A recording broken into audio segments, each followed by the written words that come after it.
Hello, everybody, and thank you for joining us today. I really appreciate you taking the time to be part of this quarterly business review for the fourth quarter of 2025. But before we get to the updates and numbers, I want to start the way I often do, by grounding us in.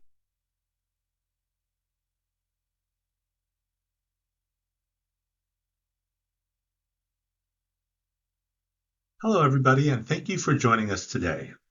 I really appreciate you taking the time to be part of this quarterly business review for the fourth quarter of 2025. But before we get to the updates and numbers, I want to start the way I often do, by grounding us in the patient experience.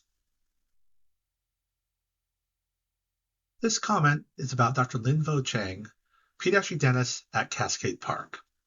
Dr. Vo Chang is a wonderful provider. She is both direct and kind. Her bedside or chairside manner is exceptional. You couldn't ask for a more trustworthy partner in my child's dental health. Comments like this speak to trust. Trust in our clinicians, trust in our care teams, and trust in Kaiser Permanente Dental.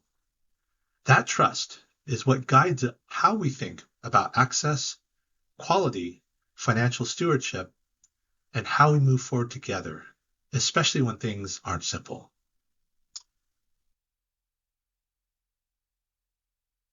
We'll spend time talking about how we performed to our 2025 operating plan. 2025 was a year of real progress in PDG. We ended the year with all open positions filled, including critical specialty roles in oral maxillofacial surgery and pediatric dentistry. We also achieved our highest employee engagement score ever, placing us in the 95th percentile nationally. That reflects trust, commitment, and people feeling connected to their work and to each other. Access continued to improve, particularly general dentistry, and increased definitive care for urgent and emergent visits. We strengthened how we listened, staying connected as an organization through Board on the Road and my joint office roundings with Lindsay Leebergen. And at the same time, we demonstrated strong financial stewardship, improving long-term sustainability and reducing our reliance on shareholder funding. All of this happened while workloads were real and change was ongoing. That matters, and that gives me confidence as we look ahead. Here's how our QBR program will flow. You'll hear from senior leaders across finance, people, experience, and clinical excellence.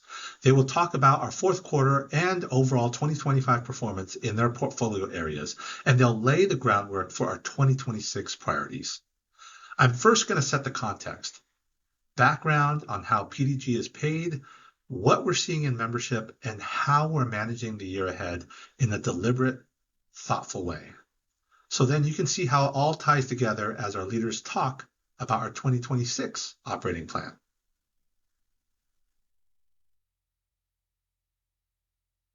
We spent some time in 2025 talking about our MOU, our Memorandum of Understanding, which is our annual agreement with Kaiser Foundation Health Plan. At a high level, there are two main parts. First is the per member per month, or PMPM payment. Second is the performance measures, and that's how we're paid based on performance. Together, along with supplemental or non-plan revenue, that defines how our group is paid. And here's an important piece of context. About 90% of our group's expenses go directly to clinician compensation and benefits.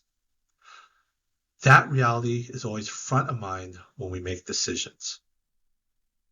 In 2025, our performance targets for our performance measures were very aggressive. Performance against several of them was challenging. That doesn't mean the work wasn't important, but what it does mean is that the targets didn't always reflect the operational realities teams were navigating, particularly around hygiene capacity. For 2026, the performance measures and targets have been refined. They're more realistic. such as a 57% target for press gaining ease of scheduling compared to the 2025 target of 62.4%. They're also more focused, such as a new measure, complaints and grievances. The addition of complaints and grievances is especially important.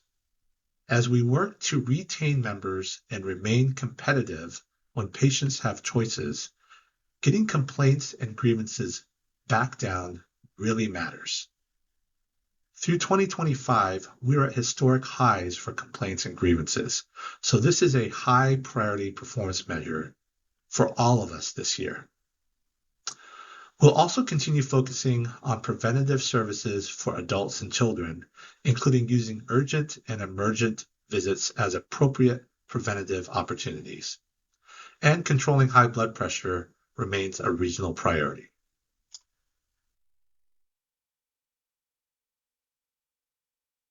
Now I want to talk about membership, because membership is foundational. Approximately 95% of how our group is paid by health plan comes from PMPM, per member per month, which is membership. Looking ahead to 2026 and 2027, we are facing a period of membership contraction. For 2026, the impact from home care workers is still uncertain, with a potential loss of up to 5,000 members. For Intel, renewal rates were strong for 2026, and the projected loss for this year is about 1,300 members. However, beginning in 2027, we expect the total Intel dental membership loss to be about 9,000 to 10,000 members. That's meaningful change. It's also why we're being proactive and intentional in how we respond. As we manage through membership changes ahead, access to care and optimization of resources remains the anchor of our decisions. Access, particularly hygiene and pediatric access, is critical in our effort to retain existing members and win replacement membership. The good news is we're not coming into this year on shaky ground. Over the past several years, we've been very intentional about strengthening our finances and building stability. That gives us room to be thoughtful instead of reactive. So, when we talk about managing through this period, what we really mean is paying closer attention to how our day-to-day operations line up with the right care at the right time for our patients. For frontline clinicians and teams, this may show up in a few practical ways. If someone leaves a role, you may notice that we don't rush to immediately replace that position. Instead, we stop and ask some basic questions. What are the patient wait times? Is access more constrained at another clinic? Is there a way to use existing capacity before making a permanent hire? In some cases, this may also mean shifting where work happens, not just how it happens. As patient needs change across our footprint, our clinical operations leaders will be looking at how to best distribute our clinical workforce. For a small number of people, that could mean a change in your primary work location, moving where you practice or support care to better match patient demand. If and when that happens, the intent is to approach it thoughtfully with advanced communication, support, and time to plan. This isn't new territory for our group. About 25 years ago, we've had to make similar adjustments, and we've learned the importance of being clear, measured, and respectful in how those decisions are made. The goal here isn't to stretch people thinner. It's to avoid bigger disruptions later by making steady, thoughtful decisions now. The same mindset applies outside the clinic as well. On the non-clinical side, we're taking a closer look at how work gets done and what support is actually needed to help our clinicians deliver the high-quality integrated care that our patients need and deserve. That may mean slowing down on backfilling roles, simplifying processes that have become complicated over time, or adjusting how certain types of work are supported as needs change. In some areas, we may rely more on flexible or short-term support for specific needs rather than adding permanent capacity. The intent is straightforward: to keep our administrative support teams focused on removing friction, helping our clinicians function well so it's easier, not harder, to take care of patients. This slide reinforces why membership stability matters. About 95% of our revenue comes from our PMPM model. You'll see that reflected in the blue and in the orange. Supplemental or non-plan revenue is important. You'll see that in gray. And we are intentionally investing in services patients want and need, such as implants, that also drive non-plan revenue. But PMPM, per member per month, remains the backbone for PDG.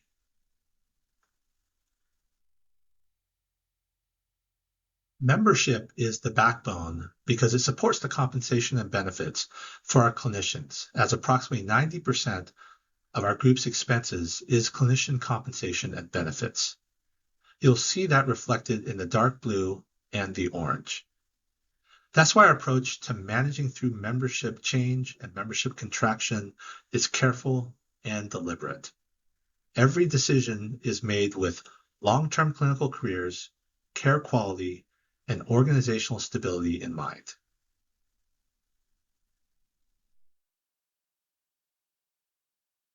This is where our 2026 operating plan comes in. Our priorities are organized across 3 portfolios, which should be familiar to you: people, experience, clinical excellence. This framework helps guide where we invest, where we pause, and where we adjust thoughtfully. It's how we navigate change without losing sight of who we are and what matters most. You'll be hearing more about our operating plan in this and in future QBRs this year. A quick note for shareholders: please watch for the DocuSign link for the second amended buy-sell agreement. This recommended change from our board of directors reduces the buy-in from $60,000 to $20,000 and returns excess capital where applicable. The ability to recommend this change reflects careful stewardship and long-term thinking, but it does require 2/3 of shareholders to sign. So please look for it and sign.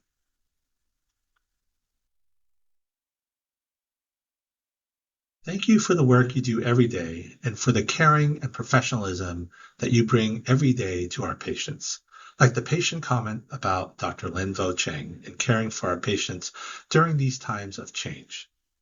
With that, I'll turn it over to our Director of Finance and Controller, Darrick Swartout.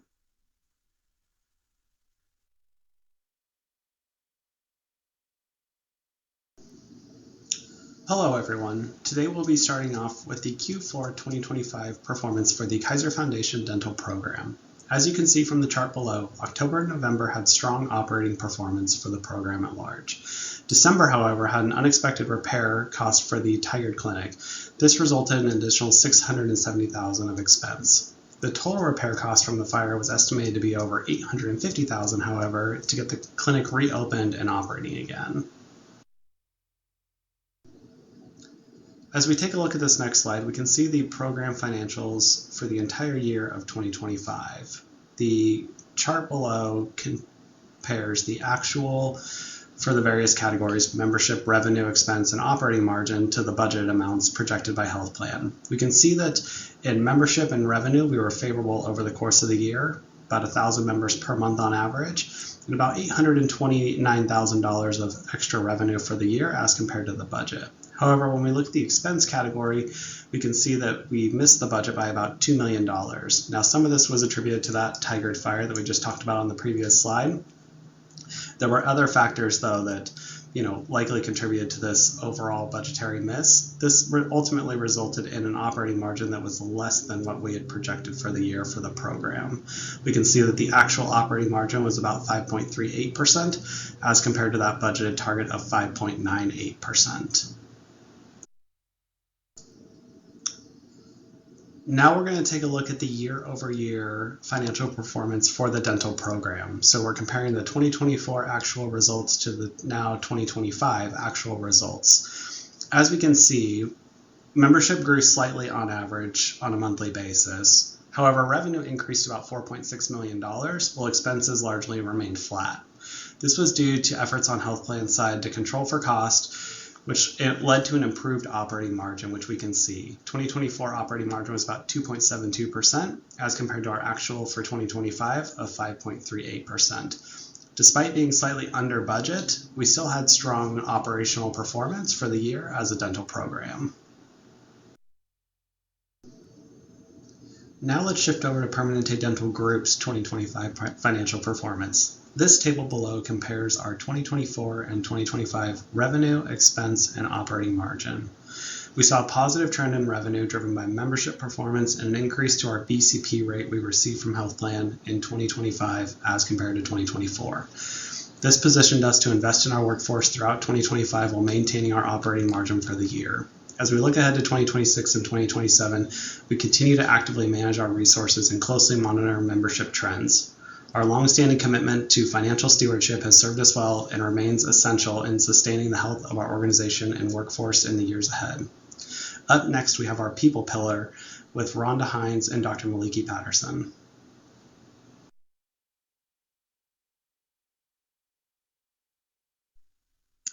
Thank you, Darrick. And now I would like to talk a little bit about our people metrics on our operating plan scorecard, talk about where we landed at the end of the year, and then compare it against our 2024 measurements as well, and then highlight a few achievements throughout the year. So you'll see on the slide our apps received per open position. We ended the year in 2024 at 9. But our target for 2025 was 4, and we exceeded that target with a year-end total of 4.4 applications received per open position. Our 3-year retention rate was a little bit lower at the end of the year in 2024. We had a target of 80% or greater, and we were a little under that target at the end of the year in 2025 at 72.4%. For our Press-Ganey engagement index, we had a score in our 2024 survey of 4.16. We had a target of completing that higher than 4, and we achieved a 4.4, which was our highest employee engagement survey result to date. This also placed us in the 95th percentile nationally against Press-Ganey's national healthcare benchmark. So this was really a significant achievement for the group. Our community event participation per FTE landed in 2024 at 0.96. We had a target of greater than 0.57, and we went above that target at 0.76 at the end of the year in 2025. All great achievements. So we ended 2025 with all open positions being filled. This included critical specialty roles in oral and maxillofacial surgery, as well as a pediatric dentistry position, which was fantastic. All of our positions have been filled. We talked about our engagement survey, and then we'll talk about a couple of other achievements on the next 2 slides. One of the achievements from 2025 that I would like to call out is our strengthened organizational listening mechanisms and connection, including our PDG board on the road, our joint executive office roundings that have been occurring with Dr. Lee and Lindsay Lee Worgan. Those roundings have been focused on listening, learning, and shared problem solving at the office level. We also have our engagement survey as a point of listening, and then our mini pulse surveys that we've been conducting throughout 2025. Another achievement is our partnership with the University of Washington, AEGD, in building the program. We had our final CODIS site visit in December, which was successful. And in August of this year, that will go in front of the full commission for review so that we can roll out the program. And now I would like to turn it over to Dr. Patterson to talk a little bit about our partnerships, as well as some events from 2025, and then walk through our 2026 people metrics. Thank you.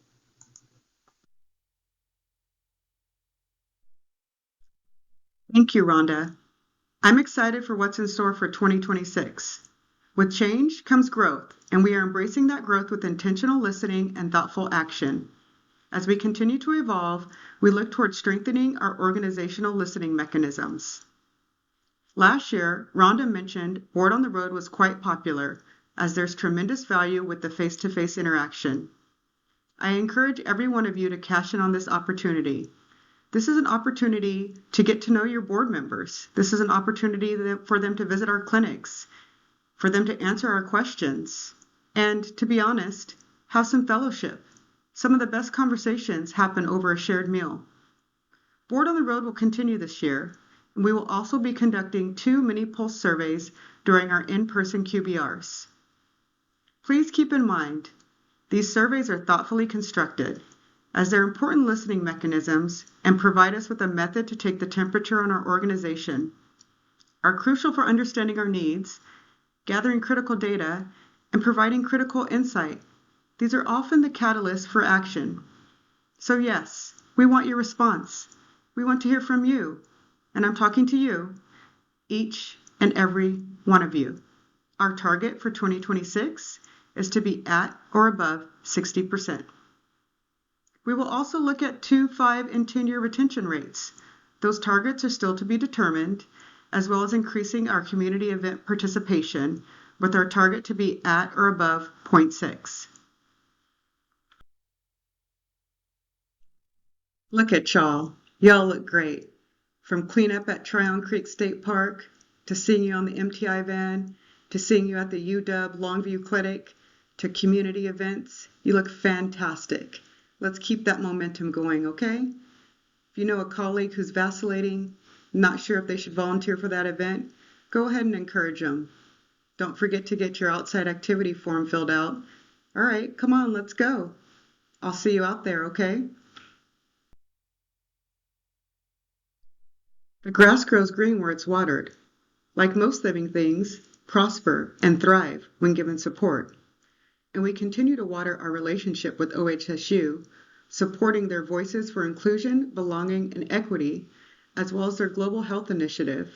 And we're developing another exciting long-term recruitment strategy with the University of Washington. Rhonda mentioned prior that we had a successful COTA visit in December of 2025, and we're developing a University of Washington AEGD residency program, which will serve a dual purpose.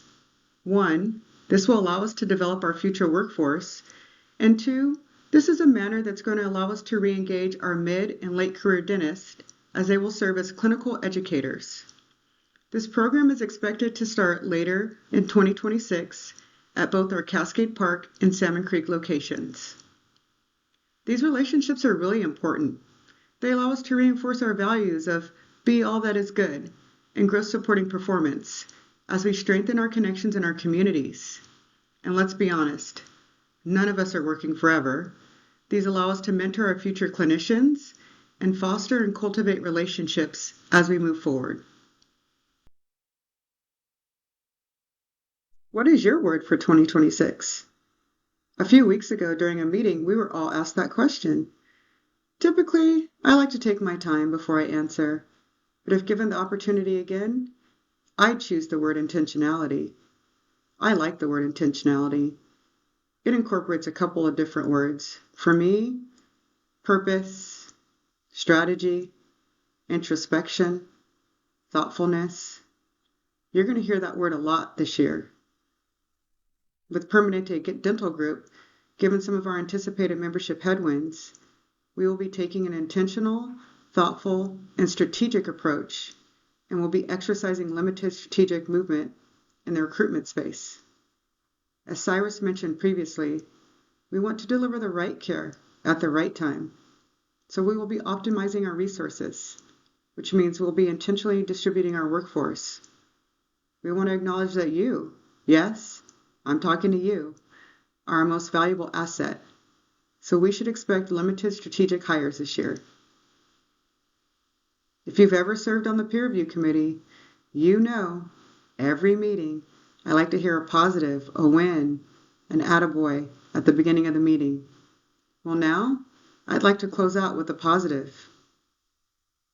In a strategic effort to attract new membership and offset our anticipated losses for 2026 and 2027, we will be adding a new pediatric dentist on the west side who's expected to start this spring. I can't wait to see all your faces out there at your clinics, at mixers, at QBRs, at CEs, and associate meetings. I thank you so very much for your time. And now I hand it over to our Clinical Operations Officer, Dylan Sorber.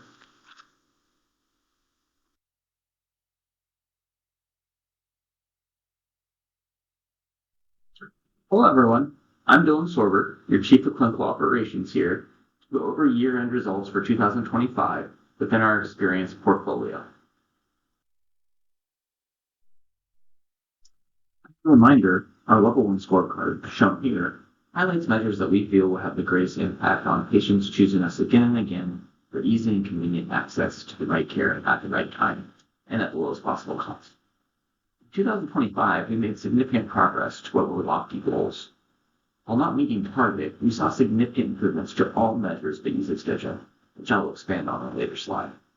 As the healthcare landscape is a dynamic one, so too must be our approach to metrics and target setting.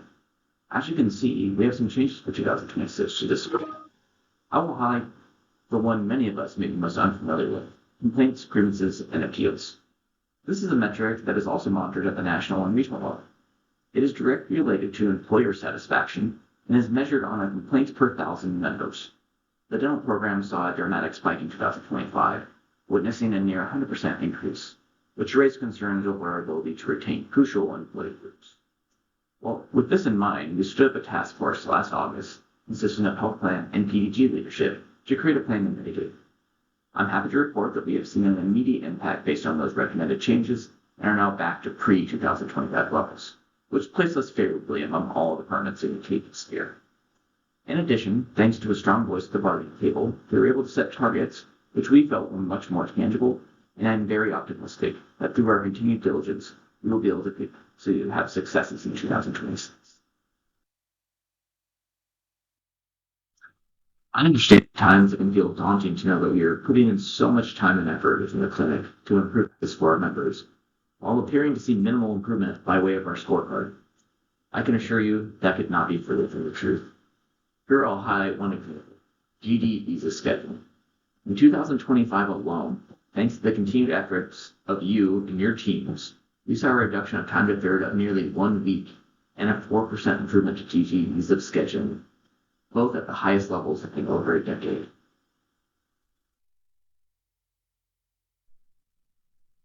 I am extremely proud of what we've been able to accomplish within the GD space over the past several years. Here we have a non-exhaustive list of initiatives that we as a group have worked through. Not every change was easy, welcomed, or an initial success, but in the end, we were able to come together as a group, focus on what mattered most, the patient, and make it a success. We will continue to take a measured and calculated approach as we have with other impactful initiatives. Continue to plan, do, study, and act. Listening, changing, and evolving to the current conditions. Then providing the appropriate tools and resources necessary to achieve success. It's time that we now shift our focus on how we can intentionally look for ways to help support the crucial work in improving hygiene access for our members. With all of your help, I am confident we can tackle any challenge set forth in front of us, regardless of how daunting it may seem. I look forward to working towards our collective vision in 2026, and will now hand things off to our Chief Dental Officer, Dr. Hines.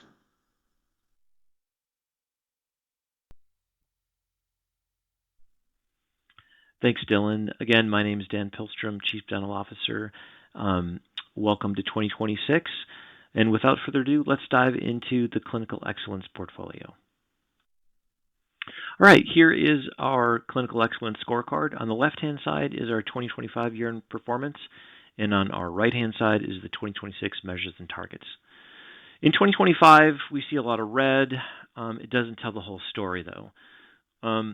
3 measures: preventative service for children, controlling hypertension, and the MDI engagement care gap closure, all saw significant improvements from 2024. Preventative services for children, 60.4 is an all-time high. We've never had that high of a percentage in that measure. Care gap closure by tiers. We've never had levels of care gap closure in those since we've started measuring that. And for controlling hypertension, we saw a significant improvement from 2024.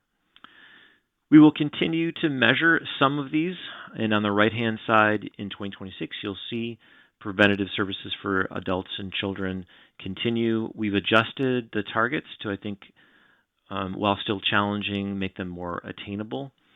Controlling hypertension will also continue for 2026. It's not listed here because we don't have the agreed upon target yet from medical.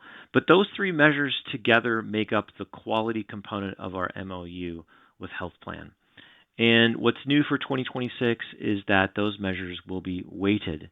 In other words, each of those three measures will have a threshold, target, and stretch, giving us more opportunity for success on the MOU. In addition, on the right-hand side, you can see two new measures, hygiene utilization management, 3-month SPTs. This is looking at the number of patients that are on a 3-month SPT treatment plan that are improved or stabilized, and then who graduate onto a 4-month SPT. As we all know, in our program, it seems a lot of us set our hygiene recalls and then you set it and forget it. And those patients are on those recalls, it seems like, for years and years and years. 3-month SPT is a really intensive hygiene recall plan. And we recognize that some patients need that, and it's there for them that do, but certainly patients that are on it for 2, 3, 4, 5 years and have improved or stabilized do not need to be getting their teeth cleaned 4 times a year and can graduate to a higher interval. And that's really important that we do that if we're going to improve other measures like our preventative services for children or adults, because those 3-month SPT patients take up 4 1-hour hygiene visits a year. So it's important for us to make sure we're titrating our hygiene treatment plans. And we'll be rolling out tools and resources to help teams do that. Another measure for 2026 is general dentists utilizing practice essentials. We're going to be measuring the number of general dentists that are engaged in practice essentials. For 2026, we've got, one module right now planned for tips and tricks on dental extractions during an emergent or urgent visit. So I'm looking forward to that, putting that together and rolling that out probably in the first or second quarter of 2026. I wanted to highlight some of the high priority work in the clinical excellence portfolio that we accomplished last year. We produced 3 care pathways, one on hygiene treatment planning, one on optimizing KP Health Connect, and one on treatment planning Crown and Bridge. And if you haven't viewed those are available to watch on Absorb, and you can get a CE credit for that. We did a ton of work on nitrous oxide safety monitoring last year, and that work is going to continue for 2026. In fact, all of us will be going through our nitrous oxide training in our UBT meetings like we normally do, but this year managers and PICs are going to be leading, and CEC members are going to be leading a skills assessment check. There still seems to be confusion on how clinicians adjust the silhouette masks, the scavenging system. So we're going to do a skills assessment, a quick check that everyone in the office is absolutely crystal clear on how to set the scavenging system on these nitrous oxide silhouette masks. We did a lot of work in 2025 on expanding and optimizing our flu shot program.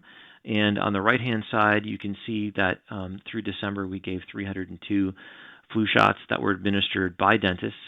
In 2020, the flu season really continues into this year, 2026. By April of 2024, we had done 322 dentists administered. So we're well ahead of bettering that in this new flu season. And as you may recall, dentists that did administer flu shots for their patients received 10 RTUs per patient. So that was, I think we saw some improvement in there. And finally, I wanted to just highlight the definitive treatment at urgent emergent measure. This was a level 2 measure that we spent some time on this last year. This measure was developed early in 2024, and we saw about a 3% increase in 2025 from where we were in 2024, and that's significant. If you think about how many visits per day each dentist sees, if you're like me, it's about 2 a day for urgent and emergent. If we're not providing definitive care at those visits, those patients are coming back for the same problem. So while we can't always deliver definitive treatment because sometimes the patient's diagnosis is unclear, if we can, we try, and that really does help improve access. One of the things that Dr. Sorber mentioned in his presentation, all of these things, optimizing our schedules, definitive treatment at urgent and emergent, some of the care pathways, these all add up to improvements in GD access.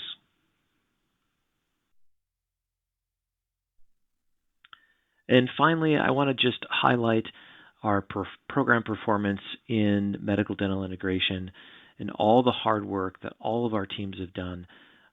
The LPNs, the dentists, all of you, our assistants, hygienists, talking to patients about their care gaps, advising them on how to close them, and just elevating the patient's total health within the context of your dental visit.